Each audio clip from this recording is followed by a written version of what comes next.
Bahujan Samaj party जिंदाबाद। जिंदाबाद जिंदाबाद बहुजन समाज पार्टी जिंदाबाद। जिंदाबाद जिंदाबाद बहन कुमारी माइती जी जिंदाबाद। जिंदाबाद बहन जी आप संघर्ष करो, हम तो आपके बहन साथ जी हैं। आप आगे बढ़ो। हम आपके बहन साथ कुमारी हैं। माइती जिंदाबाद। जिंदाबाद बहन जिंदाबाद कुमारी माइती जिंदाबाद। जिंदाबाद बहन कुमारी जिंदाबाद माइती जिंदाबाद। जिंदाबाद बहन कुमारी जिंदाबाद माइती जिंदाबाद। बहन जी आप संघर्ष करो, हम आपके बहन जी साथ आप हैं। आगे बढ़ो। हम आपके बहन साथ जी आप हैं। संघर्ष करो, हम आपके बहन साथ जी हैं। आप आगे बढ़ो। हम आपके बहन साथ कुमारी हैं। माइती जिंदाबाद। जिंदाबाद बहन कुमारी जिंदाबाद माइती जिंदाबाद। जिंदाबाद बहन जी जिंदाबाद आप संघर्ष करो, हम आपके साथ बहन हैं। जी आप आगे बढ़ो। हम आपके साथ बहन जी हैं। आप संघर्ष करो, हम आपके साथ बहन जी हैं। आप आगे बढ़ो। हम आपके साथ बहन हैं। जी बहन कुमारी माइती जिंदाबाद। जिंदाबाद जिंदाबाद बहन कुमारी माइती जिंदाबाद। जिंदाबाद बहन जिंदाबाद कुमारी माइती जिंदाबाद। जिंदाबाद जिंदाबाद बहुजन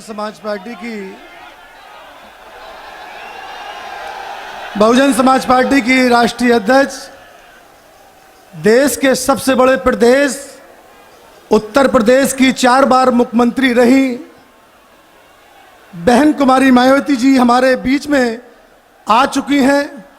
हम अपने दिल की गहराई के साथ साथ बहुजन समाज पार्टी के मंडल स्तरीय के सभी लोग माननीय बहन जी का स्वागत करते हैं, इस्तकबाल करते हैं, खैर मकदम करते हैं, जोरदार ताली बजाकर स्वागत करते हैं।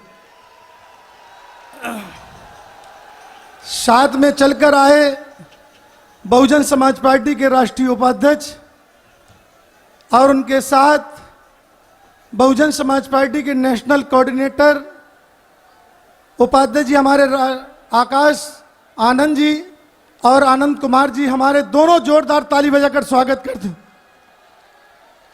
और हमारे मंच पर उपस्थित सांसद दानिश अली जी, अब मैं गुजारिश करूंगा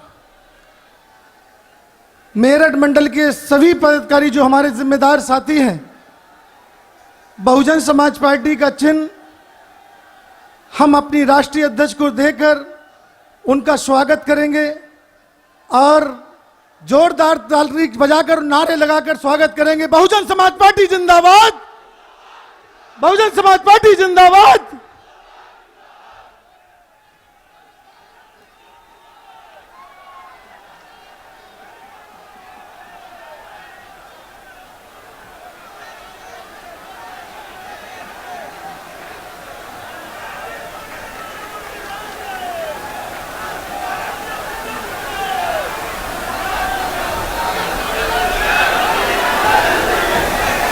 अब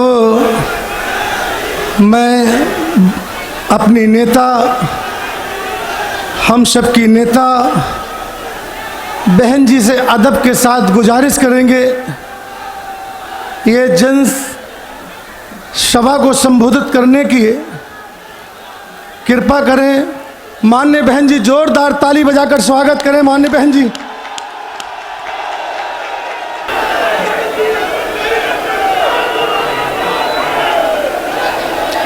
चुनावी जनसभा में इकट्ठा हुए बीएसपी के सभी छोटे बड़े पदाधिकारियों एवं कार्यकर्तागण, आज आप लोग उत्तर प्रदेश में विधानसभा के लिए हो रहे आम चुनाव में कोरोना नियमों का पालन करते हुए अपनी पार्टी के मेरठ मंडल के उम्मीदवारों के समर्थन में मुझे सुनने के लिए यहाँ इकट्ठा हुए हैं, तो उसके लिए मैं आप सभी लोगों का हार्दिक दिल से आभार प्रकट करती हूँ। और अब मैं सबसे पहले अपनी पार्टी के संबंध में ये कहना चाहूँगी कि हमारी पार्टी ये चुनाव उत्तर प्रदेश की सभी 403 विधानसभा की सीटों पर अकेले अपने बलबूते पर ही पूरी तैयारी व दमदारी के साथ यहाँ सन 2007 की तरह फिर से अपनी पार्टी की पूर्ण बहुमत की सरकार बनाने के लिए लड़ रही है, ताकि फिर से यहाँ आपके अच्छे दिन वापस आ जाएं और बुरे दिन चले जाएं। इसके साथ ही हमारी पार्टी ने पूर्व की तरह इस चुनाव में भी बीएसपी से जुड़ने की तादाद को ध्यान में रखकर फिर उसी अनुपात में ही सर्व समाज के लोगों को टिकट भी दिए हैं। और अब इस चुनाव में आप लोगों को अपना वोट कांग्रेस, बीजेपी, सपा व अन्य विरोधी पार्टियों को न देकर केवल अपनी एकमात्र हितैषी पार्टी बहुजन समाज पार्टी को ही देना क्यों जरूरी है, इसे आप लोगों को समझना होगा। हालांकि इस संदर्भ में आप लोगों को ये मालूम है कि आज़ादी के बाद शुरू में काफ़ी लंबे समय तक केंद्र व उत्तर प्रदेश सहित देश के अधिकांश राज्यों में भी कांग्रेस पार्टी की ही अकेले यहाँ सरकारें रही हैं, किंतु इनकी गलत नीतियों व गलत कार्य प्रणाली की वजह से ही अब ये पार्टी केंद्र के साथ साथ बहुत पहले ही यहाँ उत्तर प्रदेश की सत्ता से भी बाहर हो गई है। इसके साथ ही ये पार्टी जबरदस्त जातिवादी होने के कारण शुरू से ही हर मामले में यहाँ दलित, आदिवासी व अन्य पिछड़ा वर्ग विरोधी पार्टी रही है और अभी भी है, जिस कारण केंद्र में रही इस कांग्रेस पार्टी की सरकार ने इन वर्गों के मसीहा व भारतीय संविधान के मूल निर्माता परम पूज्य बाबा साहब डॉक्टर भीमराव अंबेडकर को भारत रत्न की उपाधि से भी सम्मानित नहीं किया था, जिसके लिए वो हर प्रकार से पात्र भी थे। इतना ही नहीं बल्कि इनकी मूवमेंट को आगे बढ़ाने के लिए अपनी पूरी जिंदगी समर्पित करने वाले मान्यवर श्री कांशीराम जी के देहांत होने पर भी केंद्र में उस समय इसी कांग्रेस पार्टी की रही सरकार ने उनके सम्मान में एक दिन का भी राष्ट्रीय शोक घोषित नहीं किया था, तथा ना ही इस पार्टी की रही सरकार ने पिछड़े वर्ग की आरक्षण संबंधी मंडल कमीशन की रिपोर्ट को भी लागू किया था, जिसे फिर बीएसपी ने अपने कड़े संघर्ष व अथक प्रयासों से केंद्र में रही श्री बीपी सिंह की सरकार से ही लागू करवाया था।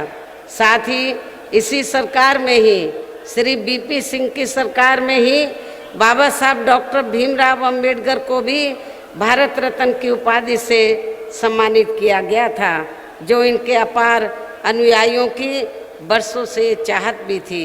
लेकिन अब केंद्र व अधिकांश राज्यों की भी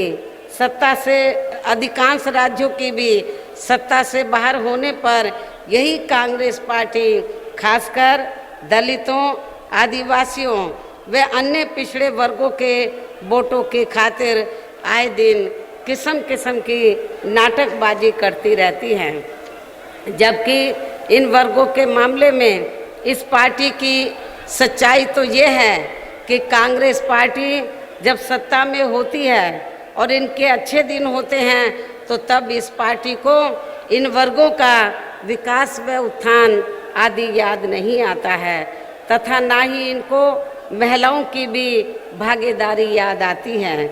इतना ही नहीं बल्कि इस पार्टी के बाद खासकर यहाँ उत्तर प्रदेश में सपा व बीजेपी आदि की बनी सरकार में भी यूपी की जनता हर मामले में व हर स्तर पर काफ़ी ज़्यादा दुखी रही है।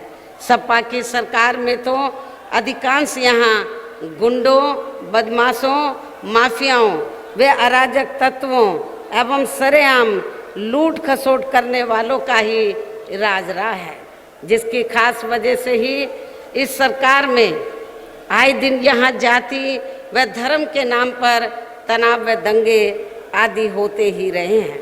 प्रदेश में विकास के कार्य भी ज़्यादातर यहाँ एक विशेष क्षेत्र व एक समुदाय के लोगों तक ही सीमित होकर रह गए हैं। खासकर दलितों व अति पिछड़े वर्गों के मामले में हर स्तर पर हमें इनका सोतेला रवैया ही देखने के लिए मिला है। जब समाजवादी पार्टी पावर में थी तो खासकर दलितों व अति पिछड़े वर्गों के मामले में हर स्तर पर हमें इनका सोतेला रवैया ही देखने के लिए मिला है। इसके साथ ही इनके संतों, गुरुओं व महापुरुषों आदि को सम्मान देना तो सपा सरकार में इनके संतों, गुरुओं व महापुरुषों आदि को सम्मान देना तो बहुत दूर की बात रही, बल्कि इनका अधिकांश अनादर ही किया गया है, जिसके अनेकों उदाहरण आप लोगों के सामने हैं।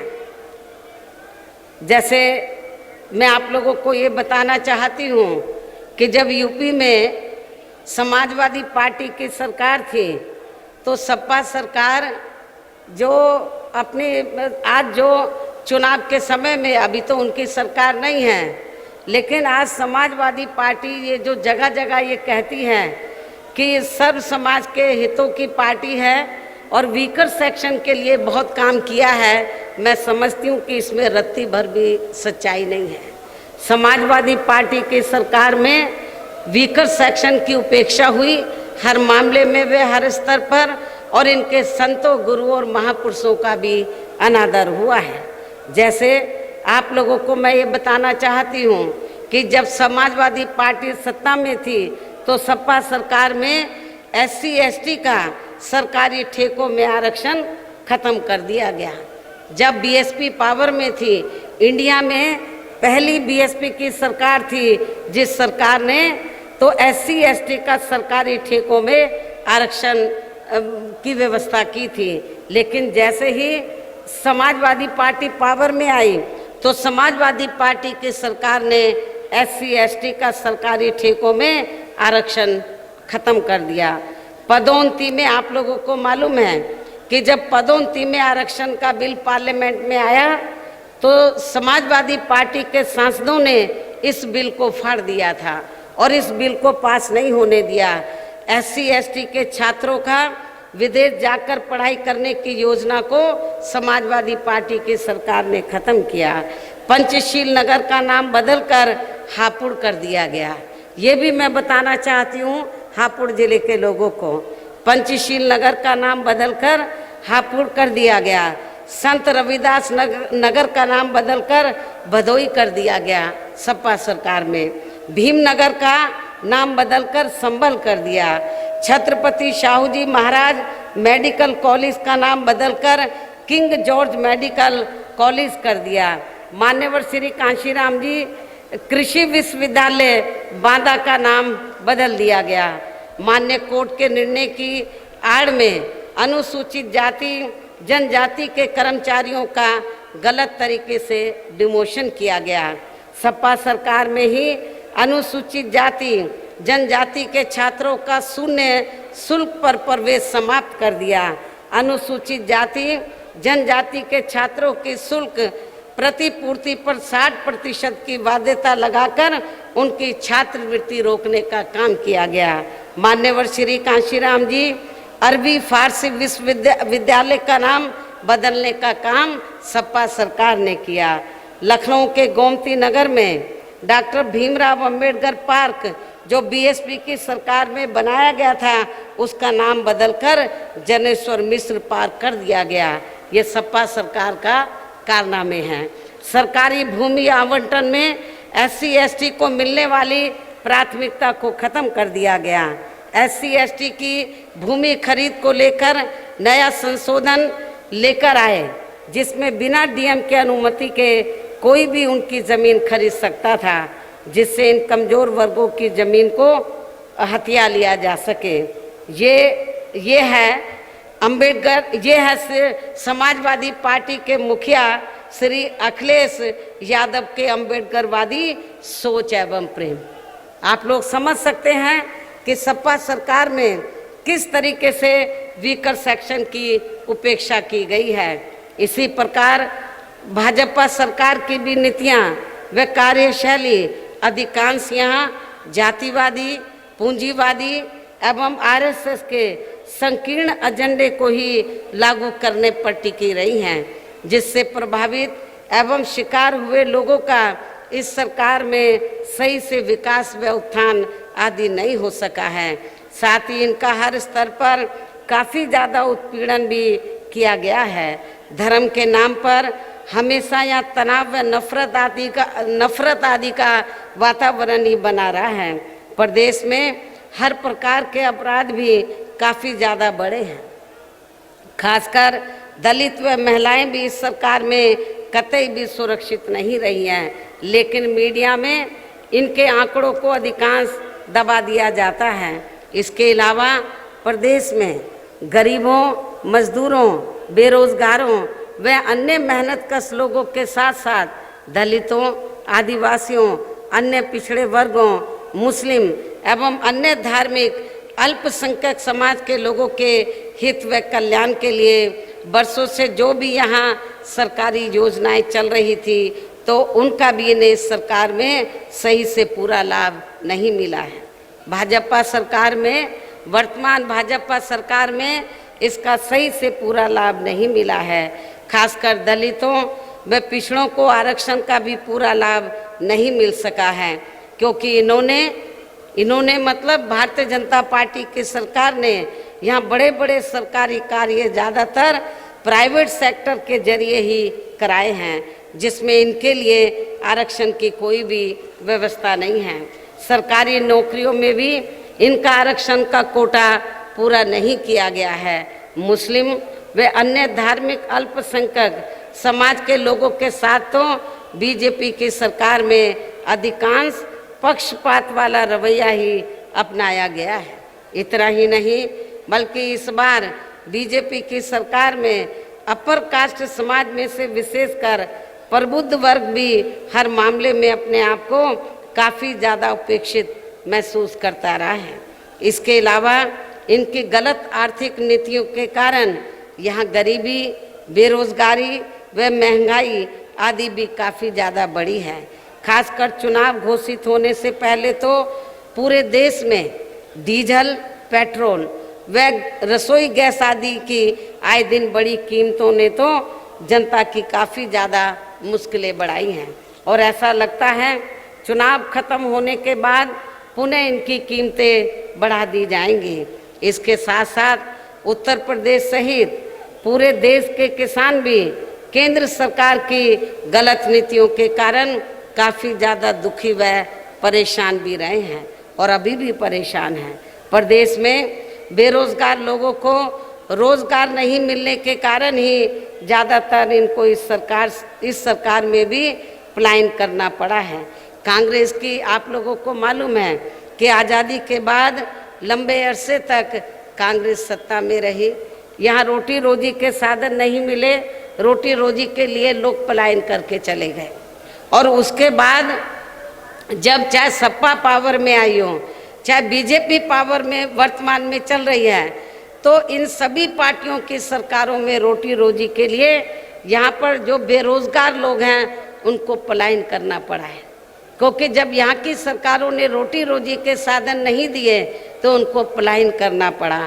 यूपी में बहुजन समाज पार्टी की ही अकेली एक ऐसी सरकार थी कि इस सरकार में ना तो लोग पलायन करके गए बेरोजगार लोग, बल्कि जो दूसरे राज्यों में रोटी रोजी के लिए चले गए थे वो भी वहाँ से पलायन करके अपने नेटिव स्टेट में, अपने खुद के प्रदेश में इधर वो आ गए थे। इस प्रकार से इन सभी विरोधी पार्टियों की रही सरकारों में शुरू से ही यहाँ यूपी की जनता काफ़ी ज़्यादा दुखी व परेशान रही है। विशेषकर कोरोना महामारी के दौरान तो इन सभी की हालत और भी ज़्यादा खराब हो गई है। ऐसे में इन सभी विरोधी पार्टियों की रही सरकारों से निजात पाने के लिए अभी चुनाव में यहाँ प्रदेश की जनता को अपनी एकमात्र हितैषी पार्टी बहुजन समाज पार्टी की ही सरकार बनाना बहुत ज़रूरी है, जिसने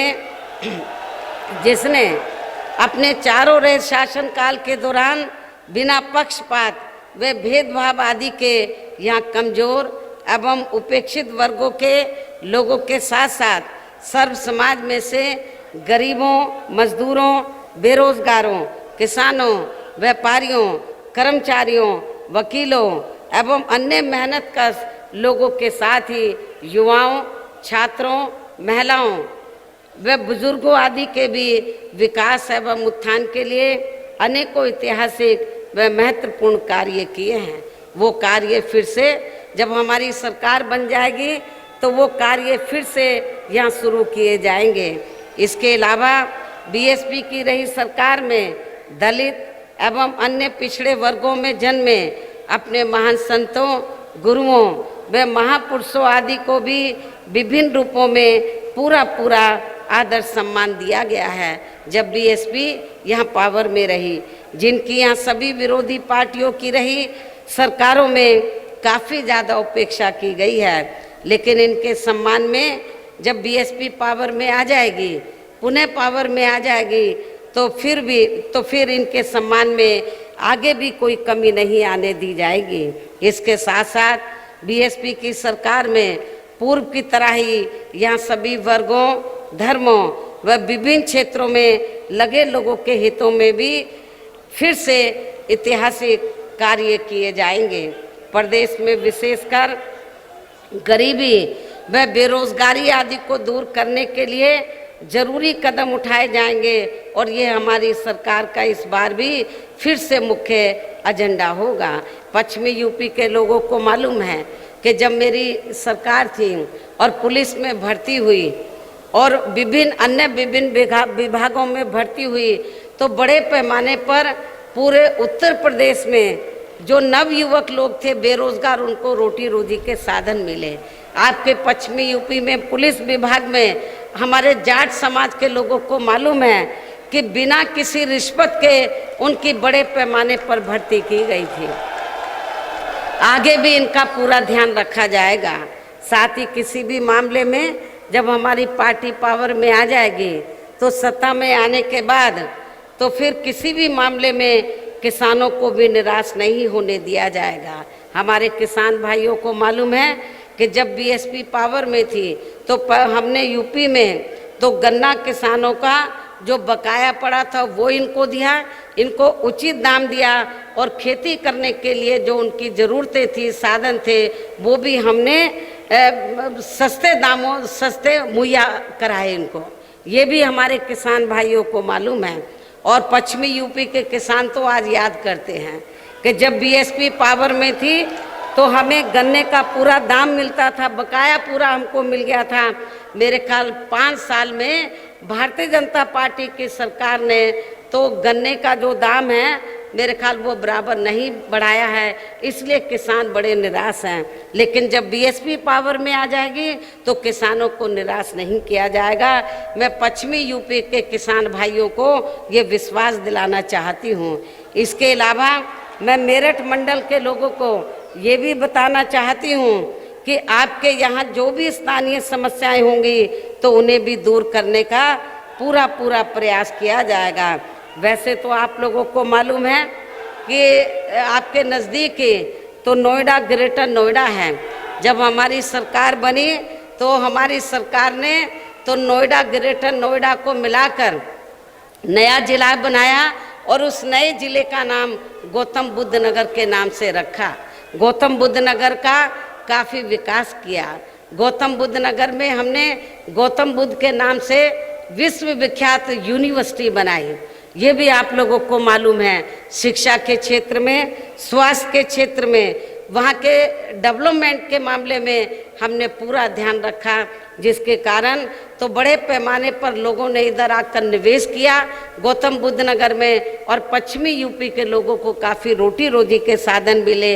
इसका श्रेय न सपा की सरकार को जाता है न बीजेपी की सरकार को, इसका पूरा श्रेय जाता है बहुजन समाज पार्टी की सरकार को। इसके साथ ही केंद्र व यूपी की सरकार के भी मैं आप लोगों को ये बताना चाहती हूँ, जब बीएसपी पावर में आ जाएगी, इस बार बीएसपी ज़रूर पावर में आएगी, क्योंकि इतनी ठंडी है, मौसम खराब है, फिर भी आप लोग बड़े पैमाने पर इधर मुझे सुनने के लिए आए हैं। तो मैं समझती हूँ कि उससे ऐसा लग रहा है कि इस बार आप लोगों की सरकार जरूर आएगी, जरूर आएगी। और जब बीएसपी पावर में आ जाएगी तो फिर केंद्र में आप लोगों को ये विश्वास दिलाना चाहती हूँ कि फिर केंद्र व यूपी सरकार के भी विवादित नियमों व कानूनों को यहाँ लागू नहीं होने दिया जाएगा। जो विवादित नियम और कानून हैं उनको लागू नहीं होने दिया जाएगा।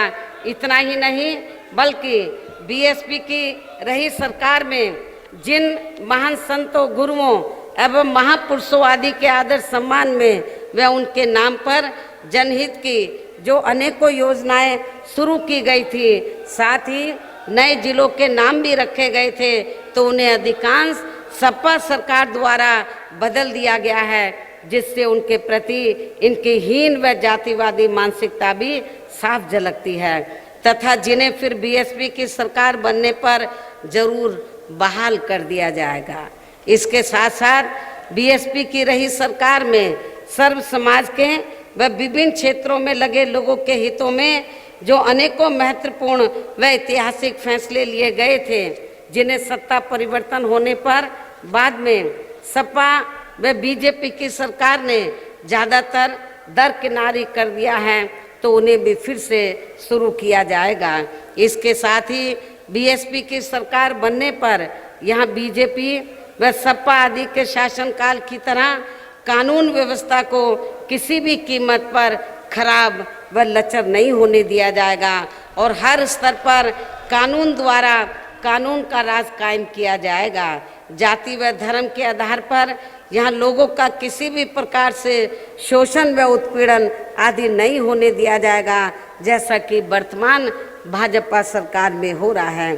खासकर कानून व्यवस्था को बेहतरीन बनाने के लिए विशेष अभियान के तहत व दलगत राजनीति से ऊपर उठकर यहाँ गुंडों, बदमाशों, माफियाओं व अन्य आपराधिक एवं अराजक तत्वों को भी जेल की सलाखों में ही भेजा जाएगा, जहां मेरी सरकार में इनकी जेल के बाहर नहीं बल्कि जेल के अंदर ही सही जगह होती है। इतना ही नहीं बल्कि वर्तमान भाजपा सरकार ने जाति, धर्म व राजनीतिक द्वेष की भावना के तहत जिन लोगों को खासकर धरना प्रदर्शन आदि के नाम पर जबरदस्ती गलत धाराओं में फंसा के उन पर अनेकों केस चलाए हुए हैं, तो उन मामलों की भी सही से जांच करा के उनके केस भी खत्म कर दिए जाएंगे। अर्थात वर्तमान भाजपा सरकार में प्रदेश की जेलें जो अधिकांश ऐसे लोगों से भर दी गई हैं, तो उन्हें खाली करा के केवल यहाँ आपराधिक तत्वों को ही रखा जाएगा। इसके अलावा प्रदेश में खासकर शिक्षा के क्षेत्र में व अन्य और विभागों के भी कर्मचारी जो आए दिन अपनी मांगों को लेकर धरना प्रदर्शन एवं हड़ताल आदि करते रहते हैं, तो उन सभी मामलों को निपटाने के लिए एक आयोग का गठन किया जाएगा और उनकी सही मांगों को मान लिया जाएगा। इसके साथ ही यहाँ मैं ये भी कहना चाहती हूँ कि कुछ महीने पहले मैंने दिनांक 7 सितंबर को प्रबुद्ध वर्ग की सुरक्षा, सम्मान व तरक्की आदि को लेकर किए गए सम्मेलन में तथा इसके बाद दिनांक 9 अक्टूबर को मान्यवर श्री कांशीराम जी की पुण्यतिथि के मौके पर भी मैंने सर्वजन हिताय व सर्वजन सुखाय को लेकर जो भी कार्य करने के लिए कहा है, तो उन पर भी जरूर अमल किया जाएगा। लेकिन ये सभी कार्य करने के लिए इस चुनाव में यहाँ बीएसपी की सरकार बनाना बहुत ज़रूरी है। बीएसपी की पूर्ण बहुमत की सरकार बनाना बहुत ज़रूरी है, जिसके लिए पार्टी के लोगों को वोट पड़ने तक या सभी विरोधी पार्टियों के साम, दाम, दंड भेद आदि हथकंडों से भी जरूर सावधान रहना है। और इस मामले में विरोधी पार्टियां चुनाव होने से कुछ समय पहले व चुनाव के दौरान भी अपने अपने पक्ष में हवा बनाने के लिए खासकर मीडिया व ओपिनियन पोल एवं सर्वे आदि का जो बड़े पैमाने पर गलत इस्तेमाल करती हैं, तो उससे आप लोगों को बिल्कुल भी गुमराह नहीं होना है। जैसे आप लोगों को मालूम है कि जब सन 2007 में यूपी में विधानसभा के लिए आम चुनाव हो रहे थे, तो उस दौरान तो ओपिनियन पोल और सर्वे, मीडिया के लोग ओपिनियन पोल और सर्वे क्या दिखा रहे थे सन 2007 के विधानसभा आम चुनाव में कि बीएसपी तीसरे नंबर पर रहेगी, ये दिखा रहे थे। लेकिन जब रिजल्ट आया तो रिजल्ट पलट गया, उल्टा हो गया। और जिसको तीसरे नंबर पर बीएसपी को कह रहे थे, बीएसपी पहले नंबर पर आ गई, जिसको पहले नंबर पर कह रहे थे वो तीसरे पर चली गई। तो आप लोगों को पूरी मेहनत करके, रात दिन मेहनत करके तो अपने उम्मीदवारों को जिताकर यहाँ अपनी सरकार बनाना है और इनके ओपिनियन पोल और सर्वे को आप लोगों को खारिज करना है और ये सब आप लोगों के हाथों में है। इसके साथ ही पूर्व की तरह इस चुनाव में भी विरोधी पार्टियों ने विभिन्न रूपों में जो अपने हवाई व प्रलोभन भरे चुनावी घोषणा पत्र आदि जारी किए हैं, जिन्हें सत्ता में आने के बाद ये पार्टियां अधिकांश अमल में नहीं लाती हैं, तो उनके बहकावे में भी आप लोगों को कतई नहीं आना है। जबकि इस मामले में बीएसपी किसी भी चुनाव में विरोधी पार्टियों की तरह अपना कोई भी चुनावी घोषणा पत्र आदि जारी नहीं करती है, क्योंकि बीएसपी कहने में बहुत कम बल्कि कार्य करके दिखाने में ही ज़्यादा विश्वास रखती है। और ऐसा हमने यहाँ यूपी में अपनी चारों रही सरकारों के दौरान करके भी दिखाया है। इतना ही नहीं बल्कि हमारी पार्टी की चारों रही सरकारों ने प्रदेश में बिगड़ी हुई कानून व्यवस्था को सुधारने के साथ साथ प्रदेश के विकास व आम जनहित के लिए जो असंख्य अति महत्वपूर्ण कार्य किए हैं, वो अभी तक यहाँ किसी भी विरोधी पार्टी की सरकार ने नहीं किए हैं, बल्कि ज़्यादातर उन्हीं ही कार्यों के नाम व स्वरूप आदि बदलकर अब विरोधी पार्टियों की सरकारें उन्हीं को ही भुनाने में लग रही हैं। और इस मामले में आप लोगों को ये मालूम है कि बीएसपी की रही सरकार गौतम बुद्ध नगर के जेवर क्षेत्र में ताज इंटरनेशनल एयरपोर्ट व एविएशन हब एवं नोएडा से बलिया तक 8 लेन की गंगा एक्सप्रेस वे आदि परियोजनाओं के द्वारा यूपी में रोजगार व विकास को नया आयाम दे रही थी जब बीएसपी की सरकार थी, आप लोगों को मालूम है। लेकिन इनकी पूरी तैयारी के बावजूद भी उस समय की हमारी पूरी तैयारी हो गई थी, जेवर एयरपोर्ट बनाने का भी, एविएशन हब का भी, और ये बलिया तक 8 लेन की जो गंगा एक्सप्रेस वे वो भी सब पूरी तैयारी हो गई थी, पूरा प्रारूप तैयार हो गया था। लेकिन इनकी पूरी तैयारी के बावजूद भी उस समय केंद्र में कांग्रेस पार्टी पावर में थी, हमने उधर फाइल भेजी, लेकिन कांग्रेस ने उसमें अड़ंगा लगाकर तो इन कामों को नहीं होने दिया। हमारा सहयोग करने की बजाय असहयोग का कार्य किया। पहले सपा व अब भाजपा सरकार का कार्यकाल गुजरने के बाद हमारी पार्टी जब सत्ता से बाहर हो गई, उसके बाद सपा पावर में आई, बीजेपी पावर में आई। पहले सपा और वह अब भाजपा सरकार का कार्यकाल गुजरने के लगभग 1 दशक बाद इन महत्वाकांक्षी योजनाओं का शिलान्यास हुआ है, केवल शिलान्यास हुआ है, जबकि विकास के ऐसे कामों को समय से शुरू होकर अब तक पूरा भी हो जाना चाहिए था। किंतु अब चुनाव के समय इनकी नींव रखे जाने पर सरकार की नीयत व नीति पर शक उठाना स्वाभाविक है। ये केवल इनके चुनावी हथकंडे हैं, इसके सिवाय कुछ भी नहीं है। केवल ये शिलान्यास करते हैं, घोषणाएं करते हैं और काम को जमीनी तौर पर अमली जामा नहीं पहनाते हैं। और ये जो मैंने कुछ कामों का जिक्र किया, जो बड़े बड़े काम थे और इससे बड़े पैमाने पर पश्चिमी यूपी के लोगों को रोटी रोजी के साधन मिल जाते हैं। ये जो यदि उस समय सेंटर में कांग्रेस की सरकार इन कार्यों में रोड़े नहीं लगाती तो मेरे ख्याल ये सारे काम शुरू हो जाते और पश्चिमी यूपी के लोगों को बड़े पैमाने पर यहाँ रोटी रोजी के साधन मिलते। लेकिन कांग्रेस ने ऐसा नहीं किया और बाद में सपा और भारतीय जनता पार्टी की सरकार भी केवल वो फाइलें ही घुमाती रही। और जब अब चुनाव नज़दीक आ गया, यूपी का जैसे ही चुनाव नज़दीक आने वाला था तो केवल फॉर्मेलिटी पूरी करके कि हम शिलान्यास करके हम ये बना रहे हैं वो बना रहे हैं, लेकिन किया कुछ नहीं। यदि इनकी नीयत साफ होती तो 5 साल के अंदर ये सारा काम हो जाना चाहिए था, जो नहीं हुआ है। इन्हीं जरूरी बातों के साथ ही अब मेरा यही कहना है कि आप लोगों को इस चुनाव में अपने हित व कल्याण के लिए या फिर से यूपी में बीएसपी की सर्वजन हिताय व सर्वजन सुखाय की नीतियों पर आधारित सरकार बनाना बहुत ज़रूरी है।